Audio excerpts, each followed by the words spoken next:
Vous écoutez Alger Chaîne 3, le journal.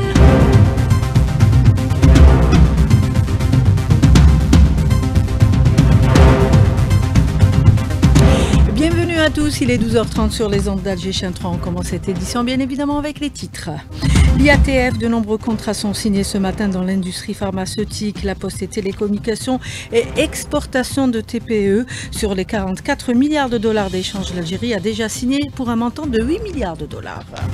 Cela fait une année jour pour jour aujourd'hui que le président Tebboune a entamé son deuxième mandat, une période marquée par de nouveaux acquis pour l'économie nationale.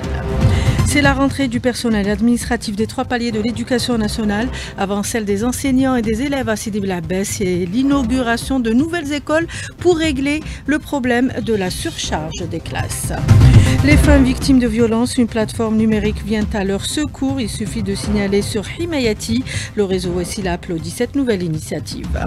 À Raza, la population est bombardée, affamée et poussée à l'exil. Des tracts de l'entité sioniste somment les Razaouis à quitter urgemment les lieux, et cela en toute impunité. La canicule persiste par endroits, de fortes températures qui ont été à l'origine d'incendies ces dernières 24 heures. 36 ont été enregistrés, 2 sont toujours en cours à Béjaïa et à Skikda. La pollution atmosphérique qui est pour beaucoup dans le dérèglement climatique. L'ONU appelle à des gestes concrets, notamment dans la lutte contre les matières plastiques très nocives à l'environnement. À ne pas rater ce soir dès 19h, une éclipse lunaire spectaculaire. Passionnés de l'astronomie, vous serez bien servis. Et puis sport football, les Verts qui peaufinent leur préparation en vue du match de demain face à la Guinée. Et en Ligue 1, l'Olympique Arbo qui prend seul les commandes du championnat.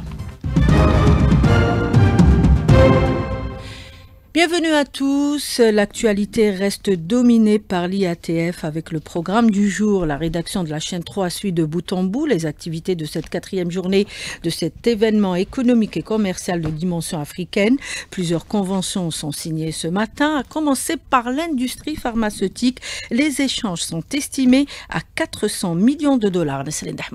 Le ministre de l'Industrie pharmaceutique, Wassim Kouidri, annonce 400 millions de dollars d'échanges entre les entreprises du secteur lors de cette foire commerciale intra-africaine qui se déroule à Alger. Après 3 jours, 4 jours, je pense que c'est une réussite. Il y a un engouement. On n'a pas pu avoir la superficie qu'on a eue. On a eu 22 opérateurs. Alhamdoulilah, jusqu'à présent, je pense qu'on aura au moins 400 millions de dollars d'échanges. Le ministre de l'Industrie pharmaceutique annonce également une réunion avec l'OMS en octobre pour pouvoir enregistrer les médicaments algériens, et cela au niveau international à des fins d'exportation. Le plus grand problème qu'on avait avant pour essayer d'exporter ou l'exporter en masse, c'était le niveau NM3. Au niveau de la régulation, on est un petit peu handicapé. Donc le niveau NM3, pour ceux qui ne le savent pas, c'est un niveau de maturité qui met les certifications internationales, l'IMI ou l'ALE. Quand on monte au niveau 4, c'est pratiquement le USFDA. On a une évaluation à l'OMS la fin octobre. Si jamais on réussit à l'avoir, ça va faciliter beaucoup l'enregistrement de nos médicaments à travers le monde, en Afrique et ailleurs.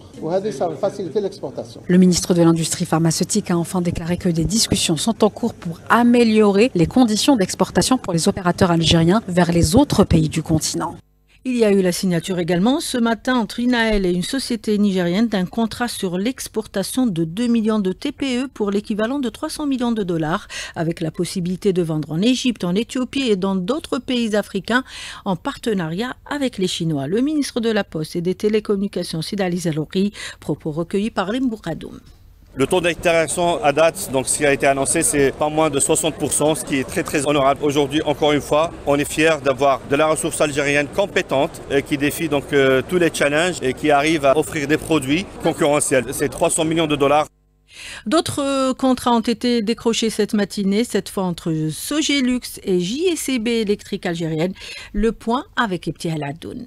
Une coopération stratégique unie désormais. Sogélux, entreprise pionnière en Côte d'Ivoire et au Sénégal depuis plus de 30 ans, et le groupe industriel algérien GICB électrique d'un montant global de 480 millions de dollars sur 3 ans. Cette alliance lancée depuis Mostaganem se positionne comme un levier politique et économique conformément aux orientations du président de la République afin de faire de l'Algérie une plateforme de production et de distribution vers l'espace CEDEAO. Djilani Koubibi Bachir, PDG du groupe GICB. Il existe sur l'Afrique de l'Ouest depuis près de 30 années et qui sont les leaders en distribution sur les projets, l'accompagnement des sociétés de réalisation. Ce contrat, il y a deux parties. La partie commerciale, c'est un chiffre de 300 millions de dollars et la partie industrielle de 180 millions de dollars. Au-delà de l'investissement, cet accord illustre une vision intégrée entre acteurs privés et institutions publiques bénéficiant du savoir-faire algérien. Il s'agit d'un modèle de coopération régionale qui dépasse les frontières et s'inscrit dans une diplomatie économique fondée sur l'industrie et le commerce intra-africain. Chahd Bouagab, directeur marketing de GICB Électrique. Si on veut avoir une visibilité par rapport à l'étranger, l'assistance à fait l'Afrique, Madame Kouno, le plus possible au niveau du Sud. D'après les dernières recommandations du président de la République, la partie du Sud et de l'Est, il faut être présent. L'objectif, c'est promouvoir le produit algérien au niveau de l'Afrique subsaharienne. De l'Algérie à l'Afrique de l'Ouest, une nouvelle étape s'ouvre dans la construction du projet continental. Où s'imbriquent intérêt économique et volonté politique pour dessiner les contours d'une coopération africaine durable et élargie. Des palais des expositions, Ibtihal Adoun, Algéchin 3. Sur les 44 milliards de dollars d'échanges commerciaux et d'accords de partenariat attendus pour cette édition, l'Algérie a déjà signé un montant de 8 milliards de dollars. Selon Amin Boutalbi, président du Centre arabo-africain de l'investissement, il s'exprime au micro de Sofia Boukercha.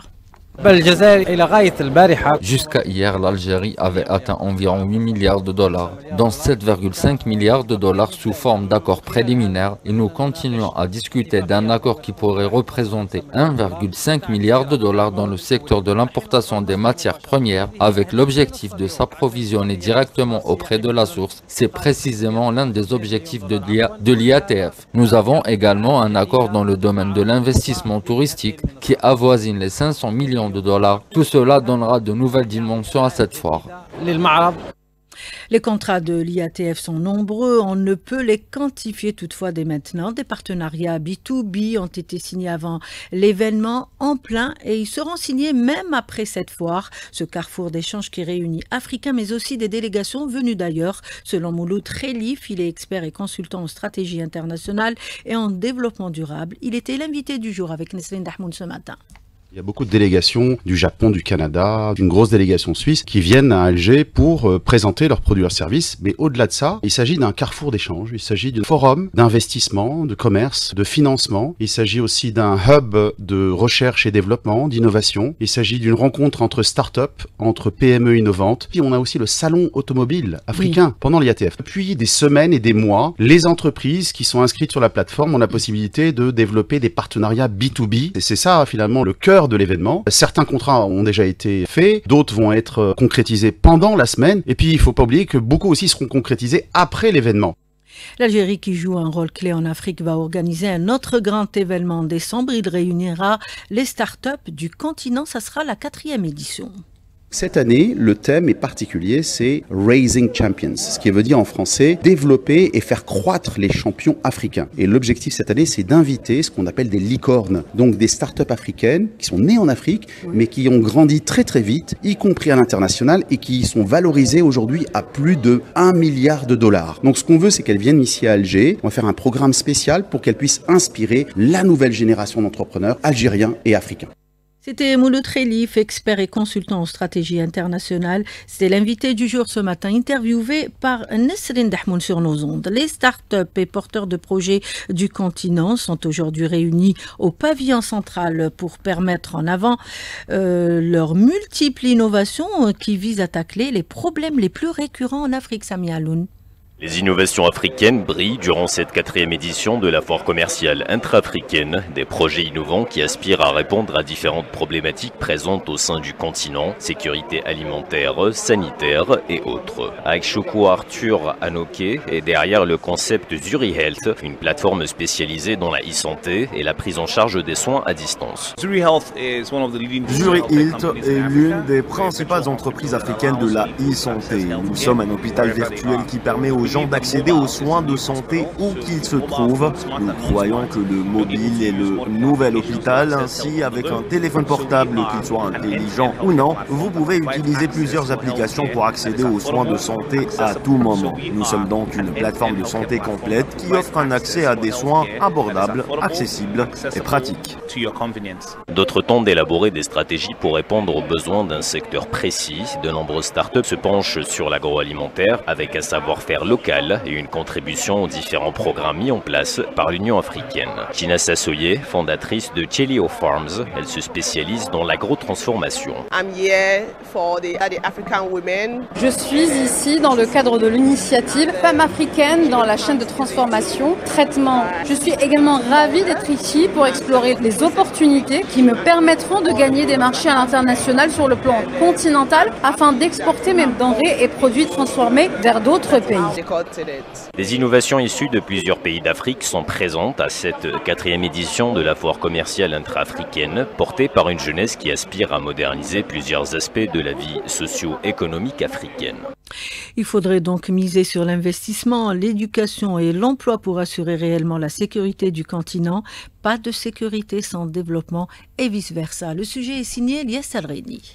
La sécurité et le développement sont indissociables. En Afrique, sans opportunité pour les jeunes, le terrorisme et l'extrémisme violent trouvent un terrain fertile pour manipuler et recruter. C'est donc l'emploi et l'intégration économique qui renforcent véritablement la sécurité des sociétés. Ron Osman, directrice de l'industrie, de l'entrepreneuriat, des ressources minérales et du tourisme à l'Union africaine. Le développement économique d'un continent ou d'un pays est quelque chose de très important. La création d'emplois pour vos jeunes et vous créez aussi de la valeur pour prendre soin du reste de la population, pour faire des routes, pour faire des hôpitaux, des écoles et tout ça. Et si vous êtes dans ce schéma-là, où vous avez créé des emplois, où vous avez créé de la valeur, les jeunes ne vont pas facilement se faire enrôler dans des situations difficiles. L'Union africaine mise sur les infrastructures, le commerce intra-africain et le soutien des petites et moyennes entreprises pour faire face à ces fléaux destructeurs. Les activités que nous faisons, c'est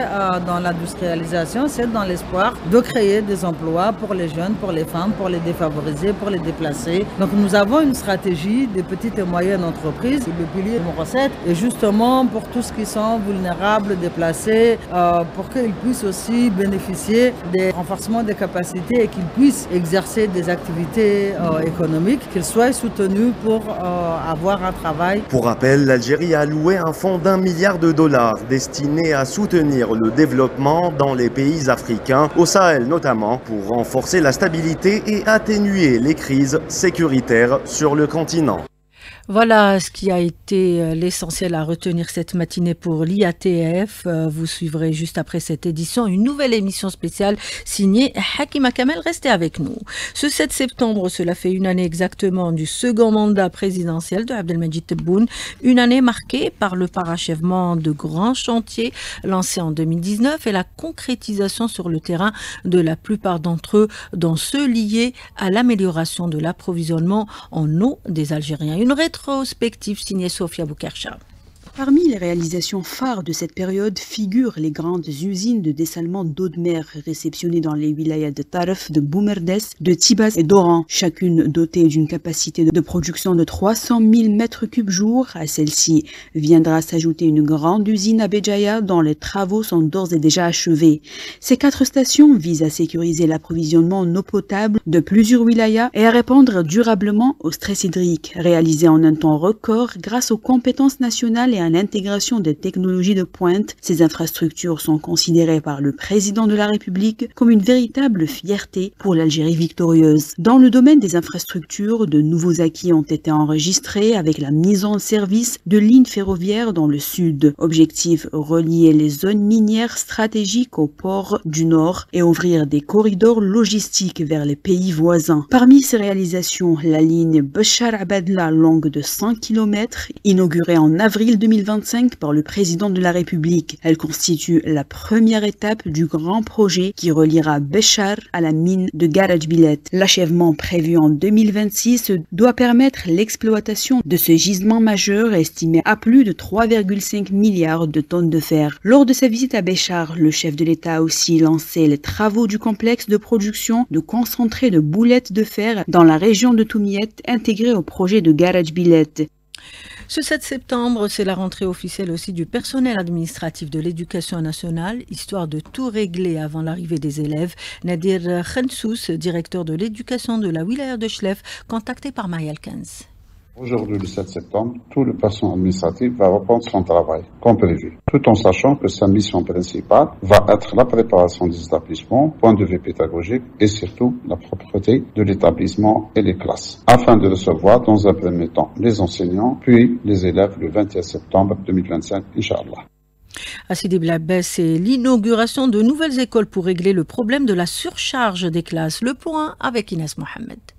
Il s'agit de 6 classes d'extension, dont 2 classes réceptionnées à l'école primaire Les Frères Fekei et l'achèvement des travaux de revêtement de la cour de l'établissement en gazon esthétique, une structure qui assurera la pratique de l'éducation physique dans un espace adapté et sécurisé, outre d'une cantine scolaire à l'établissement primaire Ouchantej. À la commune de Jem-de-Mouche, 2 autres classes d'extension réalisées à l'école Hadja Issa et les Frères Mamouni ont été également réceptionnées. À la daïra de Telag, les autorités locales se sont enquis des travaux de revêtement de 2 cours des écoles de Drakhira et Berros Taher en gazon esthétique, aussi l'inauguration de 2 écoles d'extension à l'école Boudiaf Mohamed à la localité de Daya, outre de 2 cantines scolaires à la commune de Mzaourou. Cette double initiative traduit la volonté des pouvoirs publics d'assurer des conditions favorables de scolarisation d'une manière équitable à tous les élèves, répondre à la forte demande en place pédagogique en garantissant des espaces aménagés spécialement pour la pratique de l'éducation physique et sportive. De Sidi Blabès, Inès Mohamed pour Algéchien 3. Pour la rentrée de la formation professionnelle, les inscriptions pour les nouveaux stagiaires de la première session se poursuivent. Dernier délai le 27 septembre et c'est aussi ce dimanche la date de la reprise de l'administration Bouira à Richechoua.